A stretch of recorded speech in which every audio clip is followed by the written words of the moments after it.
नागपंचमीला कोणत्या कृती टाळाव्यात? नागपंचमीच्या दिवशी भाजी कापणे, चिरणे, तळणे तसेच भूमी उकरणे, नांगरणे यासारख्या कृती करणे निषिद्ध आहेत.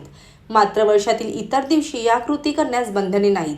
नागपंचमीच्या दिवशी निषिद्ध कृती न करण्यामागील शास्त्र आणि त्या कृती केल्याने होणारी हानी जाणून घेऊया. नागदेवता ही इच्छेशी संबंधित देवता आहे. नागपंचमीच्या दिवशी नागदेवताजन्य तत्वांच्या इच्छालहरी भूमीवर अवतरलेल्या असल्याने वायुमंडलात नागदेवताजन्य तत्वांचे प्रमाण जास्त असते. कापणे, चिरणे आणि तळणे या कृतीमधून रजतमाशी संबंधित इच्छालहरी निर्माण होतात.